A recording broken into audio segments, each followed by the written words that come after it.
Shabbat Shalom, hermanos, este es Fusión Cristiana Universal que hoy vamos a estar transmitiendo la palabra viva de el Mesías Yeshua, exactamente tal cual fue proferida allá en Israel hace más de 20 siglos. El tema de ahora es consejos sobre la santidad a un joven indeciso. Para que tú estés en ese horizonte espiritual en el cual tengas todo a tu favor, esa avanzada en el que puedas comprender fácilmente lo espiritual, ante todo el objetivo del maestro. Iniciamos en este momento. El maestro está rodeado de mucha gente, pero luego todos se van yendo a su casa. Un joven se separa de la gente y llega hasta el maestro. Le saluda con respeto. Yeshua devuelve el saludo. Quisiera preguntarte una cosa, maestro. Habla. Una mañana después de la Pascua, coincidió que te escuché en un monte cercano a los hoces del Carit, y desde entonces he pensado que podía contarme yo también entre los llamados por ti. Pero antes de venir he querido saber muy bien lo que es necesario hacer y lo que se debe no hacer. Y preguntaba a tus discípulos cada vez que me encontraba con ellos, quién me decía una cosa, quién otra. Y yo dudaba y estaba muy asustado, porque en una cosa todos concordaban. ¿Quién con más intransigencia? ¿Quién con menos? En la obligación de ser perfecto. Yo soy un pobre hombre, Señor, y la perfección es solo de Dios. Te oí por segunda vez y tú mismo decías, ser perfectos, y he sentido desaliento por tercera vez hace pocos días en el templo, y a pesar que te mostrara riguroso, no me pareció que fuera imposible el llegar a hacerlo, porque ni siquiera yo sé por qué, cómo explicármelo o explicártelo, pero me parecía que si fuera una cosa imposible, o si el hecho de querer serlo, como querer ser dioses, fuera muy peligroso. Tú, que quieres salvarnos, no nos los propondrías, porque la presunción es pecado. El querer ser dioses es el pecado de Lucifer, pero quizás hay una manera de serlo, de venir a serlo sin pecar, y es siguiendo tu doctrina, que no cabe duda de ello, es de salud. Es como digo, es como dices. Y entonces, pues que seguí preguntando a unos o a otros, y habiendo sabido que estabas en Ramá, fui, y desde entonces, con permiso de mi padre, te he seguido.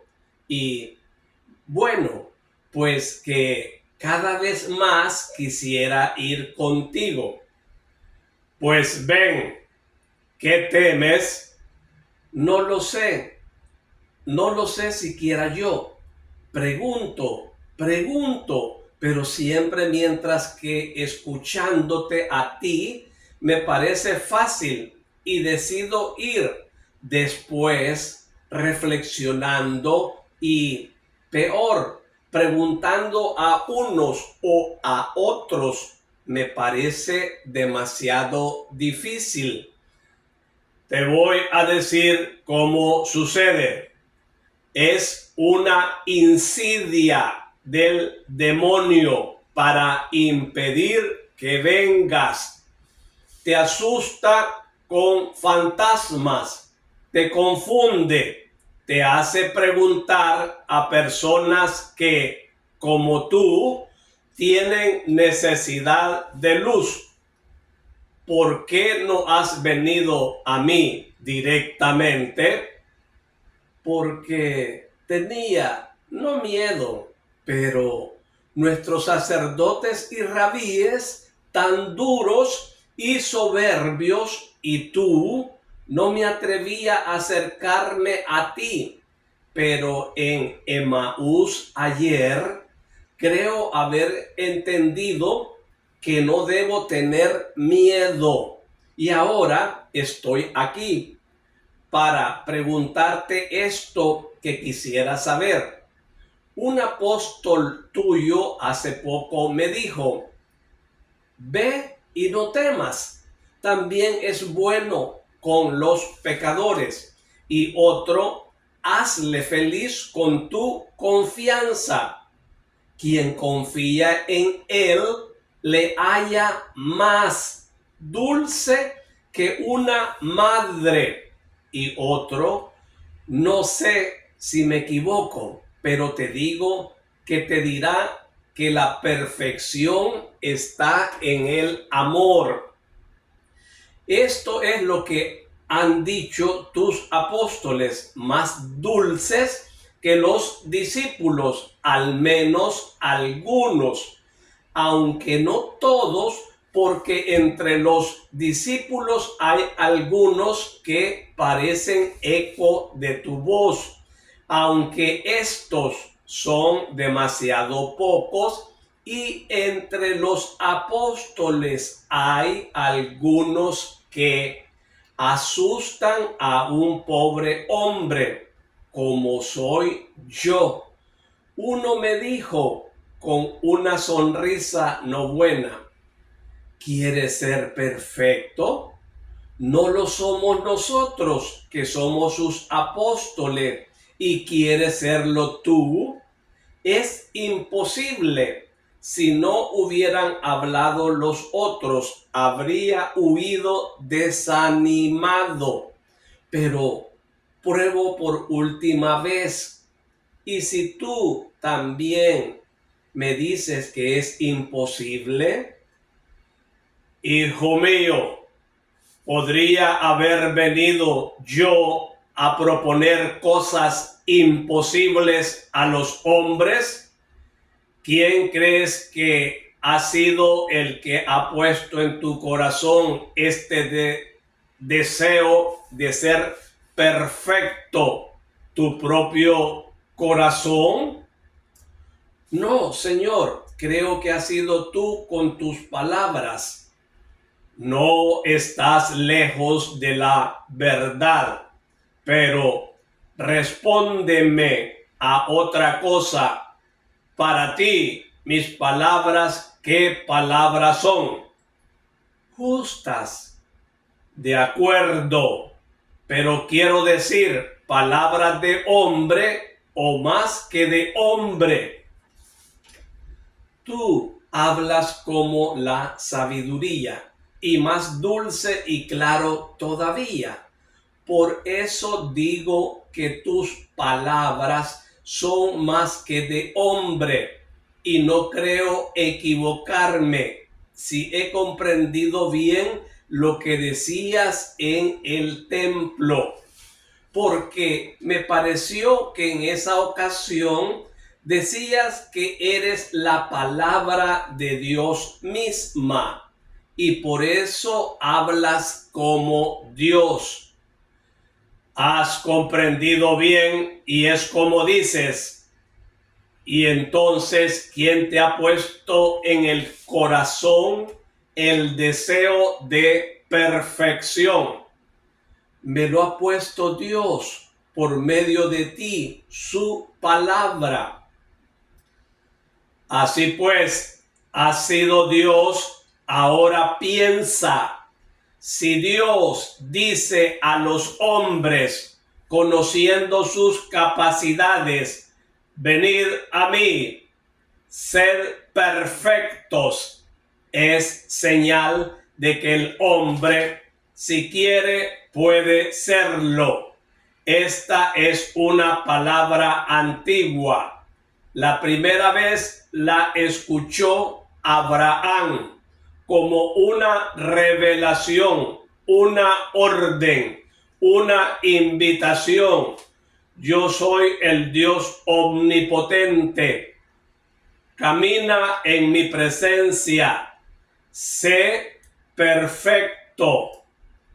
Dios se manifiesta para que el patriarca no tenga dudas sobre la santidad de la orden, ni sobre la verdad de la invitación.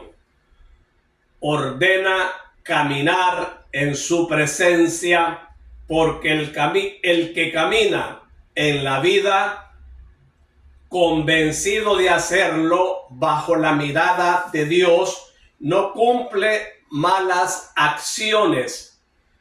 Consiguientemente, se pone en condiciones de poder hacerse perfecto, como Dios invita a hacerlo.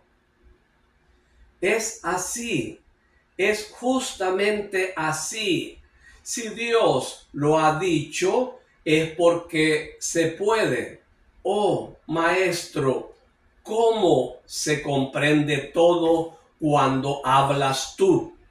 Pero entonces, ¿por qué tus discípulos y también ese apóstol ofrecen una idea tan amedrentadora de la santidad? Es que no creen que sean verdaderas esas palabras ni las tuyas. O es que no saben caminar en la presencia de Dios. No pienses en lo que es, no juzgues. Mira, hijo, algunas veces su propio anhelo de ser perfectos y su humildad les hace temer el no poder llegar a serlo nunca. Pero entonces el deseo de perfección y la humildad son obstáculos para que uno sea perfecto. No, hijo, el deseo y la humildad no son obstáculos. Es más, hay que esforzarse en que sean profundos, aunque ordenados. Están ordenados cuando uno no tiene prisas impulsivas, postraciones injustificadas, dudas y desconfianzas, como las de creer que, dada la imperfección del ser, el hombre no puede llegar a ser perfecto. Todas las virtudes son necesarias y necesario es un vivo deseo de alcanzar la justicia.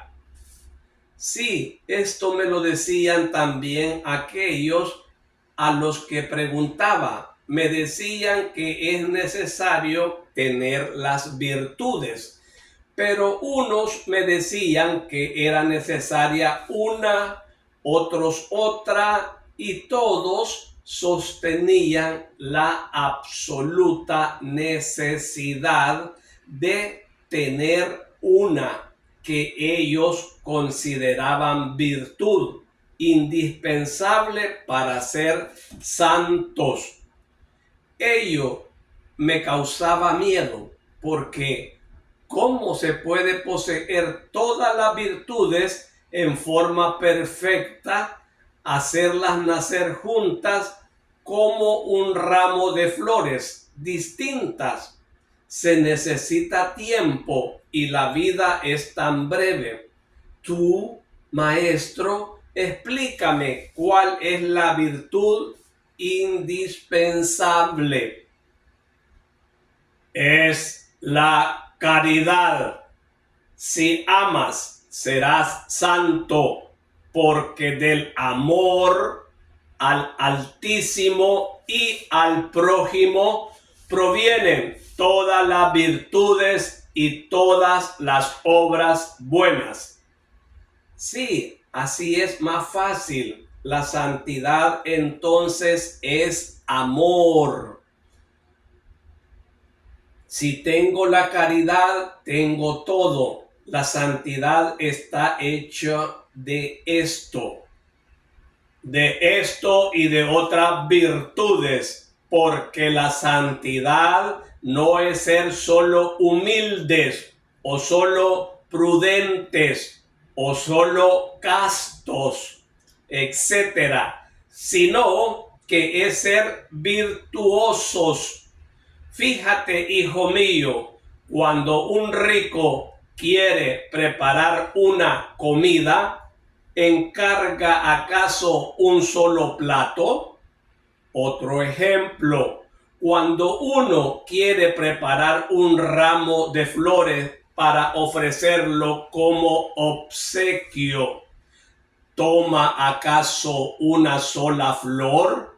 No, no es verdad, porque aunque pusiera en las mesas montones y montones de un solo manjar, los comensales le criticarían como huésped inepto, preocupado solo de mostrar sus posibilidades de compra, pero no de mostrar su finura de señor atento a los gustos distintos de sus invitados, y que quiere que cada uno de ellos con un alimento u otro no solo se sacie, sino que se deleite. Y lo mismo, el que hace un ramo de flores, una sola flor, por grande que sea, no hace un ramo, pero muchas flores lo hacen, y con los distintos colores y aromas satisfacen al ojo y al olfato y hacen alabar al Señor. La santidad, que debemos considerar como un ramo de flores ofrecido al Señor, debe estar hecha de todas las virtudes. Es un espíritu. En un espíritu predominará la humildad, en otra la fortaleza, en otro la continencia, en otro la paciencia, en otro el espíritu de sacrificio o de penitencia. Todas estas son virtudes nacidas a la sombra del árbol regio y perfumadísimo del amor, cuyas flores predominarán siempre en el ramo, pero de todas las virtudes componen la santidad. ¿Y cuál debe ser cultivada con más esmero? La caridad, te lo he dicho. Y luego, no hay un método, hijo mío. Si amas al Señor, Él te dará sus dones, o sea, se manifestará a ti, y entonces las virtudes que tratas de hacer crecer robustas crecerán bajo el sol de la gracia. En otras palabras, en el alma amante. Es Dios el que actúa grandemente, ¿verdad, Señor? Sí, hijo, es Dios el que actúa grandemente, dejando que el hombre ponga por su parte su libre voluntad de tender a la perfección, sus esfuerzos en rechazar las tentaciones para mantenerse fiel a su propósito, sus luchas contra la carne, el mundo, el demonio, cuando le asaltan, y ello para que su hijo tenga mérito en la santidad. Eso. Entonces es muy acertado decir que el hombre está hecho para ser perfecto como Dios quiere. Gracias, maestro. Ahora sé y ahora haré, y ora por mí. Te tendré en mi corazón. Ve y no temas el que Dios pueda dejarte sin su ayuda. El joven contento se separa del maestro. Hermanos, esta es la palabra sacrosanta que nuestro Mesías Yeshua impartió en Israel hace más de 2000 años, y su pueblo agradecido dice: te alabamos, Señor. Aquí estamos aprendiendo, hermanos, con respecto a este tema que es muy importante, y es la santidad. En lo personal, yo como este joven, no porque soy joven, yo ya soy ya un viejo. Lo que sí, ambos, yo tenía también la misma mentalidad, que la palabra santidad tenía demasiado peso. Pero ahora, en este evangelio, nos da a conocer que nosotros, si amamos a Dios y a nuestros prójimos, entonces vamos por el camino de la santidad. Y, o sea, para alcanzar, para llegar, ¿qué es lo que tenemos que hacer? Ponernos en esa sintonía, en ese dial espiritual, el cual nos impulsa, nos empuja, nos catapulta a esa dimensión sobrenatural.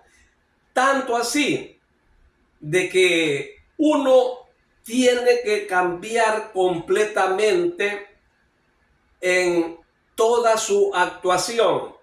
Un ejemplo, si a uno le roban, incluso no tiene que decirle a las personas: mira, me estás robando, sino que uno tiene que dejar esa acción que pase.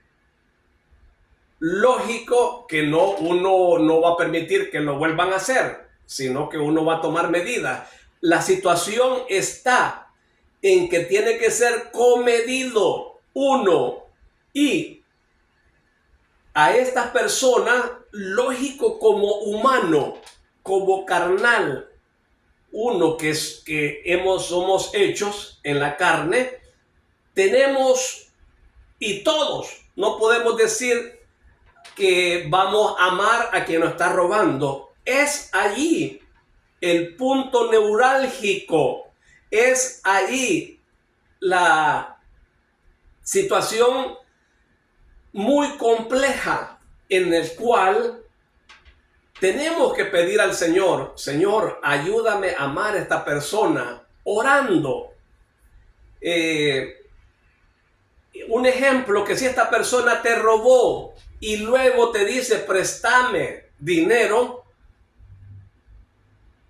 lo lógico, racionalmente, es que tú digas, me está robando y todavía tiene la desfachatez de pedirme prestado.